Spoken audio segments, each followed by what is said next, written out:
प्यारे साथियों, आप सभी का स्वागत करता हूं अपने यूट्यूब परिवार एमआरएस स्टडी में। तो यार, आज की इस वीडियो में मैं यहां पे बात करने वाला हूं Bihar combined entrance competitive examination board की तरफ से एक अपडेट दिया गया था। इसमें बताया गया है कि 6 फरवरी को एक मीटिंग कंडक्ट करवाया गया था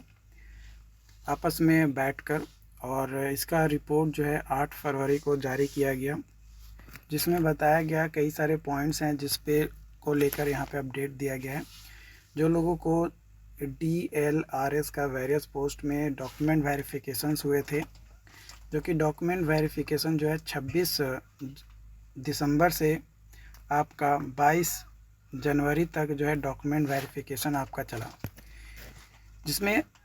अलग अलग कैंडिडेट का अलग अलग डेट में डॉक्यूमेंट वेरिफिकेशंस थे। उसमें कई सारे लोगों का डॉक्यूमेंट प्रॉपर नहीं रहने के कारण से डॉक्यूमेंट में पेंडिंग कर दिया गया। तो जिनका भी पेंडिंग रखा गया था उनमें कई सारे चीज़ें थी, उसको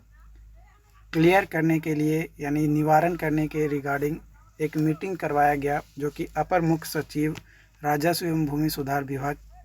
की अध्यक्षता में ये बैठक हुई। ठीक है, तो इसमें सबसे पहला जो पॉइंट है ये आपका यहाँ पे दिया गया है। इस पॉइंट में बताया गया है कि एक गूगल फॉर्म के माध्यम से आवेदन जो है आमंत्रित की जा रही है, जिसकी अवधि जो है अंतिम जो डेट दिया गया है वो 20 फरवरी दिया गया है।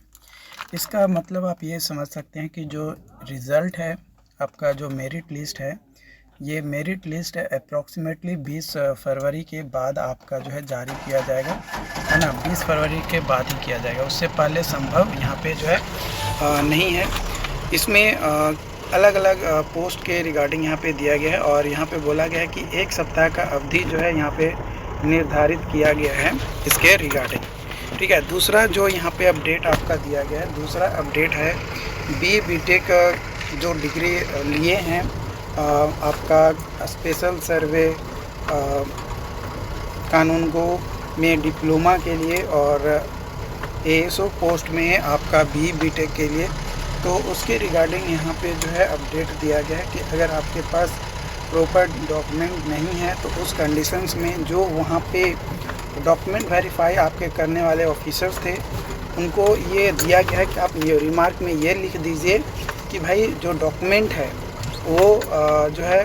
DLRS यानी LRC डिपार्टमेंट जो है अपने लेवल बेसिस पे उसको जो है चेकआउट कर सके, है ना। तो ये चीज़ आप यहाँ से जो है चेकआउट कर सकते हो, यहाँ से आप देख सकते हो, राइट।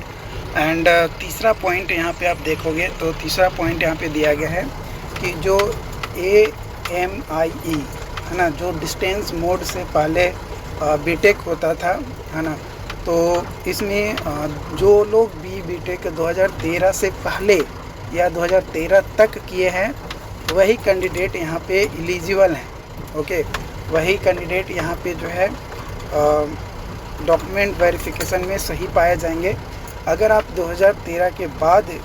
AMIE के थ्रू BTech किए हैं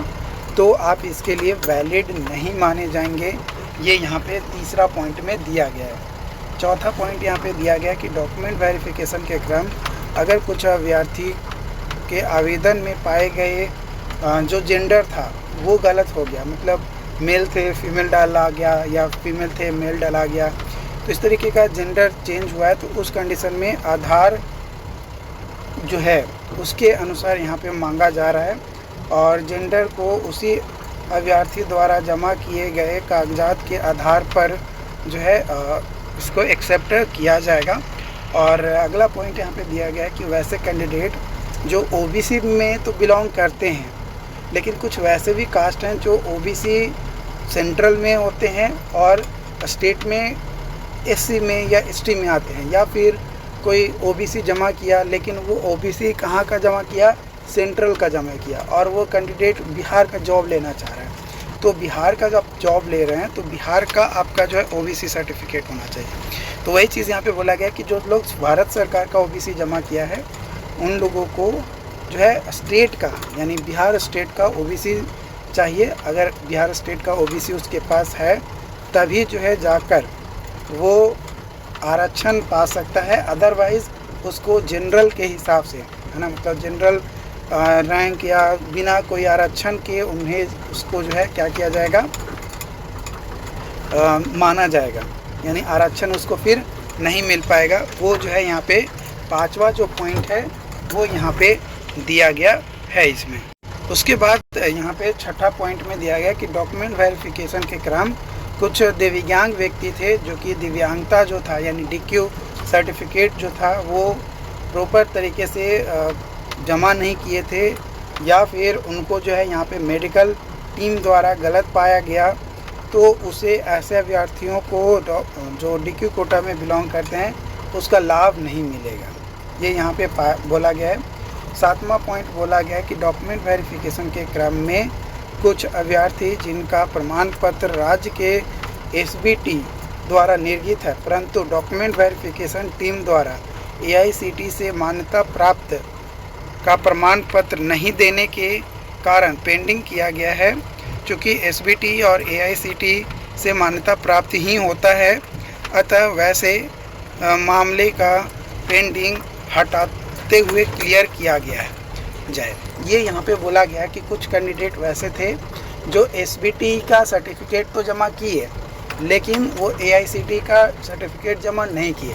तो उस कंडीशन में यहाँ पे बोला गया है कि जितने भी SBT कॉलेज से अप्रूवल कॉलेज हैं वो सारे AICTE से अप्रूव्ड होते हैं, तो उस कंडीशन में उसे रीडॉक्यूमेंट जमा करने की ज़रूरत नहीं है और उसका जो पेंडिंग है वो उसको क्लियर किया जा रहा है, हटाया जा रहा है। तो उसके बाद यहाँ पे 8वां पॉइंट में दिया गया है,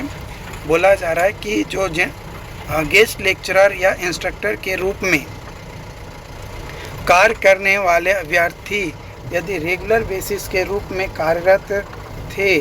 अथवा हैं, उनका अनुभव प्रमाण पत्र मान्य होगा, ये यहाँ पे बोला गया है। मतलब आप गेस्ट फैकल्टी हैं या गेस्ट इंस्ट्रक्टर हैं और रेगुलर बेसिस पे आप काम कर रहे थे तो आपका जो एक्सपीरियंस होगा वो वैलिड होगा। 9वां पॉइंट दिया गया है कि AICTE द्वारा approved diploma in civil engineering के अन्य करेस्पॉन्डिंग कोर्स के प्रमाण पत्र मान्य होंगे। AICTE अप्रूव्ड प्रोसेस हैंडबुक जो है उसके एनेक्सर 7 में ये जो है बात दिया गया है, उसके अनुसार ये चीज़ें मानी जा रही है। ओके, 10वां पॉइंट यहाँ पे बोला गया है कि विशेष सर्वेक्षण कानून गो और अमीन या लिपिक में डॉक्यूमेंट वेरिफिकेशन में उपस्थित वैसे अभ्यर्थी जिन्हें पेंडिंग में रखा गया है ना, मतलब लिपिक यानी LDC और अमीन में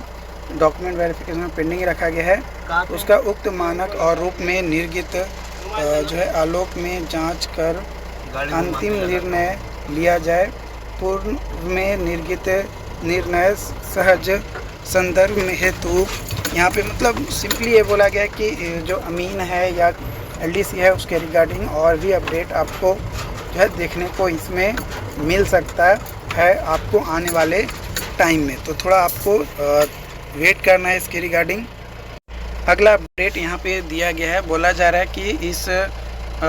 बीच विशेष सर्वेक्षण सहायक बंदोबस्त पदाधिकारी एवं विशेष सर्वेक्षण कानूनगो के मामले में आवश्यक अभिलेख प्राप्त कर ली जाएगी। इसकी जांच भी विशेष सर्वेक्षण सहायक बंदोबस्त पदाधिकारी एवं विशेष सर्वेक्षण कानूनगो के पद पर डॉक्यूमेंट वेरिफिकेशन में उपस्थित सभी अभ्यर्थियों से गूगल फॉर्म द्वारा आवेदन आमंत्रित कर प्राप्त वांछित दस्तावेज के आलोक में टीम गठित प्राप्त अभिलेख की जांच कर जो है अंतिम निर्णय अंकित करेगी। ये यहाँ पे जो है लास्ट पॉइंट में दिया गया है। तो ये यहाँ पे जो टीम गठित किया जाएगा, जो लोग भी गूगल फॉर्म भरेंगे, गूगल फॉर्म के बारे में आपको अपडेट बाद में दिया जाएगा, जो कि यहाँ पे बताया गया है कि 1 सप्ताह पहले, तो 1 सप्ताह पहले मानकर चलो कि आज 12 फरवरी है, तो 15 फरवरी तक आपको गूगल फॉर्म देखने को मिलेगा। उस गूगल फॉर्म में जो भी लोग अपडेट करेंगे उनका जो है यहाँ पे एक टीम गठित किया जाएगा और उस टीम के द्वारा जो है जो भी निर्णय लिया जाएगा वो सारी चीज़ें यहाँ पे जो है एक रिमार्क के तौर पे लिया जाएगा। और ये पूरी मीटिंग जो है राजस्व एवं भूमि सुधार विभाग और बीसीसी बोर्ड के द्वारा जो है दोनों मिलकर जो है इस निर्णय को जो है लिया है, और ये तमाम अपडेट जो है यहाँ पे देखने को मिला है। बाकी जो लोग भी पटना में हैं वो लोग जो है बीसीसी बोर्ड ऑफिस जाकर जो है अपडेट ले सकते हो, वहाँ पे बात कर सकते हो। बाकी इससे रिलेटेड अपडेट्स आपको आने वाले समय में जो भी हमारे पास अवेलेबल होगा वो सारी अपडेट्स आप लोगों के साथ शेयर किया जाएगा। Thank you.